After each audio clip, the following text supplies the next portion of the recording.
la forme de vos dissertations en droit.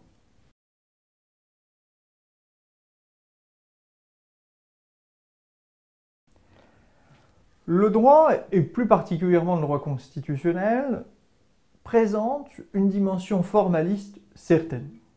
C'est-à-dire qu'en réalité, on attend que votre plan réponde à des exigences de forme qui permettent à votre correcteur d'apprécier non seulement votre compréhension du sujet, mais également de déterminer si vous avez réellement compris le sujet que l'on vous a proposé. Alors, quelles sont ces règles de forme auxquelles vos correcteurs sont tant attachés? En fait, on peut dire que la règle de forme numéro 1, c'est que votre plan doit être apparent. Traduisez ceci dans un français courant, cela signifie que vous devez écrire grand 1 et puis votre titre de partie. C'est très différent du système de terminale où on était sur le schéma, j'annonce un plan et puis ensuite je laisse une ligne, je fais un paragraphe, etc. Là, effectivement, vous aurez eu à la fin de votre introduction une annonce de plan, vous aurez effectivement sauté une ligne, mais vous allez mettre grand 1 et ensuite l'intitulé de votre partie. La règle numéro 1, c'est donc que votre plan soit apparent. Et il faut bien le dire, même si cela correspond à une quantité marginale d'étudiants, il y a toujours des étudiants, lors des premiers devoirs, pour oublier cette règle de base. La règle numéro 2, c'est que votre plan doit être constitué en 2 parties, 2 sous-parties. Alors bien sûr, c'est quelque chose qui apparaît comme absolument rigide pour des étudiants qui arrivent sur les bancs de l'université, où ils s'attendaient peut-être légitimement à trouver une forme de liberté. En réalité, ça correspond à une démarche un petit peu ancienne. On en retrouve les traces au XIXe siècle, même si certains veulent le faire remonter jusqu'à la Rome antique, mais je dirais peu importe. Vous, ce que vous devez avoir en tête, c'est que c'est 2 parties, 2 sous-parties, et parfois on peut même tolérer 2 parties, 3 sous-parties. Ça veut dire que j'aurai grand 1, grand A, grand B, grand 2, grand A, grand B, le tout étant, conformément à la règle numéro 1, absolument apparent. La règle numéro 3, pour réussir votre plan, c'est de ne pas oublier que entre le grand 1 et le grand 1, nous devons trouver ce que l'on appelle un chapeau introductif, bref, un petit paragraphe qui généralement va faire entre 3 et 6 lignes, dans lequel vous allez annoncer votre grand A et votre grand B. Bref, si je résume jusqu'à présent, un plan qui est apparent, un plan qui est structuré autour de grand 1, grand A, grand B, grand 2, grand A, grand B, un plan qui contient des chapeaux introductifs. 4e règle, absolument fondamentale, et je dirais c'est peut-être là-dessus que tout se joue, les intitulés doivent être qualifiants. Alors, c'est souvent un mot qui embête les étudiants qualifiants, et je pense que si on veut transmettre ici l'attente de vos correcteurs, eh bien, le mieux est de prendre un exemple.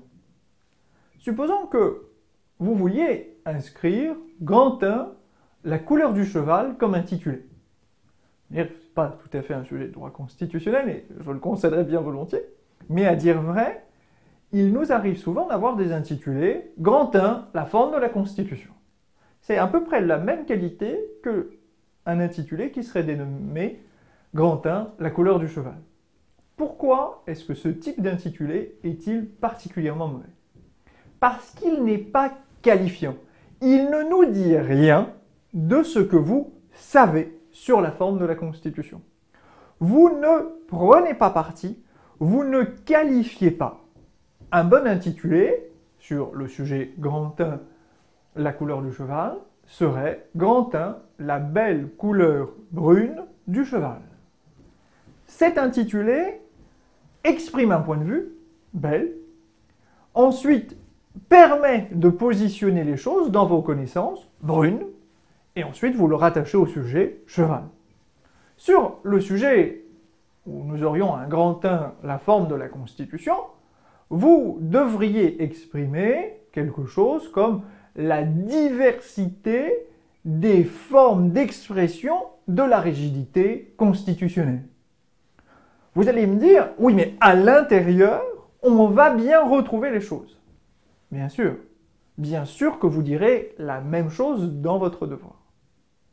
Mais les choses seront différentes pour votre correcteur, dont une partie du métier consiste à apprécier si vous avez compris quelles sont les règles de la dissertation. Les étudiants savent que je prends toujours ce parallèle où je leur dis, c'est un peu comme si vous deviez faire du patinage artistique.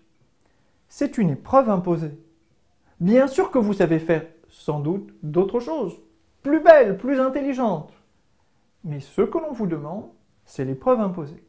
Et cette épreuve imposée, dans le cadre de la dissertation, quand vous choisissez ce sujet, c'est de respecter le principe suivant lequel l'intitulé se doit d'être qualifiant. Bref, si je résume, pour réussir un plan de dissertation, il y a 4 principes fondamentaux à respecter. Principe numéro 1, le plan est apparent. Principe numéro 2, c'est un plan en 2 parties de sous-parties. Principe numéro 3, il y a des chapeaux introductifs. Principe numéro 4, les intitulés expriment un point de vue, une qualité. Bref, ils sont dits qualifiants. Si vous voulez travailler sur le caractère qualifiant de ces intitulés, j'aurais ici 2 petits conseils à vous donner. Conseil numéro 1, vérifiez toujours qu'on va trouver un adjectif qualificatif dans votre intitulé. Comme tout à l'heure. Grand 1, la couleur du cheval. Grand 1, la belle couleur brune du cheval. On a ici le qualificatif brun qui s'y trouve. Deuxième chose, essayez, quand cela est possible, d'adjoindre un adverbe qui va exprimer une tendance, quelque chose qui va montrer que, effectivement, vous avez une vision d'ensemble du sujet.